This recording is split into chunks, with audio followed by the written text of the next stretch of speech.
What's up, guys? James Carter TV here to recap the first Thursday night football game on CBS for the 2015 NFL season. Now, I uploaded my Week 2 predictions and picks video just a couple hours before this game, so if you haven't watched that yet, I recommend you do so. And in that predictions video, I predicted the Denver Broncos to beat the Kansas City Chiefs, despite the fact that last week Peyton Manning did not look very good and the Chiefs looked really good, because the Broncos have just dominated their division since Peyton Manning has arrived. And I didn't feel comfortable enough saying that the Kansas City Chiefs offense was going to have their way with the Denver defense. But it did in the run game. Like, Jamaal Charles ran the ball well, had about 21 yards for 21 carries for about 125 yards and a touchdown, a nice touchdown at that. Now, Davis had an 8-yard run for a touchdown as well.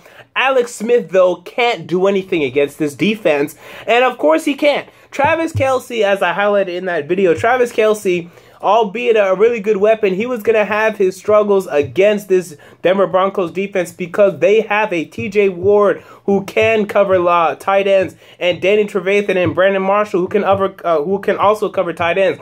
Jeremy Maclin was going to have a trouble producing against Aqib Talib and Chris Harris Jr.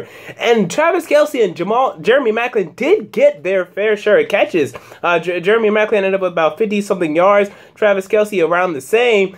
But they didn't have enough consistent production throughout the game. Alex Smith ends up with no touchdowns, 2 interceptions. And you look and you just say, hey, Peyton Manning with a gimpy, limp arm is still better than Alex Smith, and that's the difference.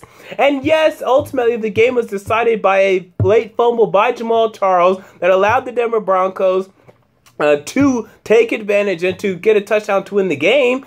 But at the end of the day, you saw what Peyton Manning can do. Even at this age, even at this stage in his career, down by a touchdown with 2 minutes plus remaining, he went down the field and he scored a touchdown. Now, it's so frightening. If you're rooting for the Denver Broncos, or if you're like me, I pick them. Whenever I pick a team, I want them to win because I want to be right. Man, these sideline throws that they throw, they're so risky. And Peyton Manning is not accurate at this juncture in his career as often as he should be. I mean, he'll be accurate, I don't know, 70% of his passes, but 30% of his passes are just inaccurate at this juncture. So a lot of these sideline throws they make are just inaccurate. A lot of them should have been picked off, weren't. Marcus Peters had an interception, should have had more. Hussein Abdullah should have had an interception as well. So a lot of missed opportunities by these sideline throws the Denver Broncos just for some reason love to make. I mean, yes, Demaryius Thomas had a nice catch near the end of the game on his sideline throw, and Emmanuel Sanders had one as well. But man, those are some risky throws, predetermined. I'm just going to throw this throw. But what Peyton Manning found out was that Jamel Fleming, who was out there at corner for the Kansas City Chiefs, could be taken advantage of. And he picked on him that final drive. He kept going to him because Marcus Peters was just playing too well. So he kept going after Fleming, kept going after Fleming, kept going after Fleming. Demaryius Thomas caught a pass, and showed why he's a top 5 wide receiver. Although at times he can kind of check out, he was there that last drive, and he was a big reason, if not the reason, why the Denver Broncos were able to score that final touchdown and go and tie the game up. And then obviously Jamaal Charles fumbles the ball after what would have been a really good game for him, 21 carries, 125 yards. End result, hey, you're going to be the GOAT, and people are going to be hating at you and yelling at you, and you're going to be the example for the rest of this year, if not more years, that, hey, when we're down or when the game is tied, at the end of the game, maybe we should just run the clock out, take a knee, and go to overtime, because maybe this running the ball and hoping for something crazy is ridiculous, and I think it is, and the Chiefs learned that lesson, and I think other teams are going to learn from them. Now, this is a very, very, very key game, even this early, especially for the Kansas City Chiefs. Now, Chiefs fans hate me. Oh my God, they hate me, because I have you guys going 8-8 this season, not because I don't think your team's a good team. I think you're a good team. I think the schedule's too difficult. This is a game you needed to win. Now you're in trouble. As week 3, you go to Green Bay, and then week 4, you go to Cincinnati. big chance to me that you're going to be 1-3. Then you host Chicago Bears. You should win that.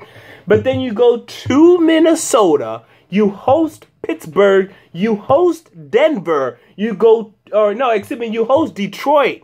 Then you have a bye week. Then you go to Denver. You go to San Diego. You host Buffalo. You go to Oakland. Yeah, Oakland's easy, right? You lost to them last year. You host San Diego. You go to Baltimore. You finally have 2 easy games hosting Cleveland and Oakland. This schedule is too difficult. It's way too difficult. You're a good team. If you were in the AFC South, you'd win 11 games. This schedule, though, it's way too difficult. At Green Bay, at Cincinnati, at Minnesota, at Denver, at San Diego. My heart is hurting every time I say those games. At Oakland, which is a problem for you, and at Baltimore, those are just the road games. You have to host the Steelers, you have to host Detroit, you have to host Buffalo, you have to host San Diego. This schedule is too difficult. You'll get your fair share of wins, but I cannot see how you're going to go over 8 wins this season. I'm sorry, Chiefs fans, I don't see it. As for the Denver Broncos, you're losing next week. You go to Detroit. I think you'll lose that one, but if you don't, the Broncos have a very favorable schedule after that as they host the Minnesota Vikings, go to Oakland. They've had no problem with Oakland, unlike the Kansas City Chiefs. They go to Cleveland. That's a nice winning stretch. You could be 5-0 or 6-0 to start the season. So these 2 teams are going to be splitting off. Although their talent is close, the schedules and the structure of it favors the Denver Broncos. Kansas City Chiefs fans, if you really think you're going to go to the playoffs, you need to tell me where the 10 wins, because you need 10. You need to tell me where the 10 wins are coming from. I don't see it. So before you yell at me, show me where the 10 wins, 9 more, where you're going to get, because I don't see it. Until next time, James Carter TV, I'm out. Peace.